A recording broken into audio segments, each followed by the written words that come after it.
అందరికీ ప్రస్తుత పరిస్థితులు మన ఎండ తీవ్రత ఎంత ఘోరంగా ఉందో మీకు అందరికీ తెలిసిన విషయమే. వేసవి చాలా తీవ్రమైంది. ఎక్కడే కానీ నీళ్లు దొరికే పరిస్థితి. మామూలుగా మనుషులకే నీళ్లు దొరకలేదు. చాలా మంది నీళ్లు దొరక చాలా ఇబ్బంది పడతారు ప్రజలు. ప్లస్ ఎక్కడ చూసిన మూగజీవాలు అయితే చాలా ఇబ్బంది పడతారు. మూగజీవాల మాట అయితే చెప్పలేము.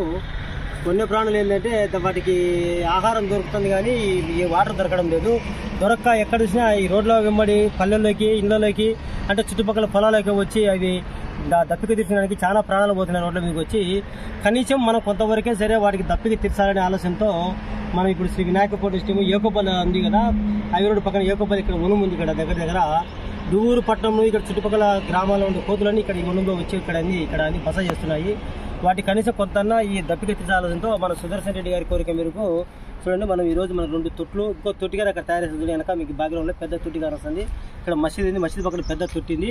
ఆ తొట్టిగారు మనం ఈరోజు క్లీన్ చేసి అక్కడికి వాటికి వాటర్ అందింది. ఈ తొట్ట ద్వారా అంటే ప్రతిరోజు ఈ అంటే మూగ ప్రాణులు కోతులు అంటే మిగతా ప్రాణులు అంటే ఏ సరే ఇక్కడ వాటర్ దాటికి దప్పిక తీర్చడానికి ఈరోజు మనం ఈ సంకల్పం చేపట్టినాము శ్రీ వినాయక పోలీస్ తరఫున. ఈ అవకాశం మనం ఇక్కడ ఇక్కడ ఉనుములో పెట్టమని చెప్పిన సుదర్శన్ రెడ్డి గారికి నేను చాలా థ్యాంక్స్ చెప్తున్నాను. ఎందుకంటే వాటి కష్టం చూసినాడన్నా పొలాల్లోకి వస్తున్నాయన్నా వాటర్ దొరక చాలా అల్లాడుతున్నాయన్నా ఇక్కడ పడిపోతున్నాయి కోతులు మొబ్బు కప్పి.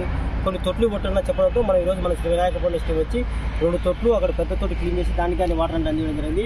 ప్రతిరోజు ఇక్కడ సుదర్శన్ రెడ్డి దీన్ని నింపుతాడు. సుదర్శన్ రెడ్డి లేని క్రమంలో శ్రీ వినాయక పోలీస్ టీం ఎంత శ్రమ సరే మనం ఈ క్యాన్ల ద్వారా వాటర్ తెచ్చి నింపి ఈ వన్యప్రాణులకు దప్పితీసే ప్రయత్నం చేస్తున్నాం.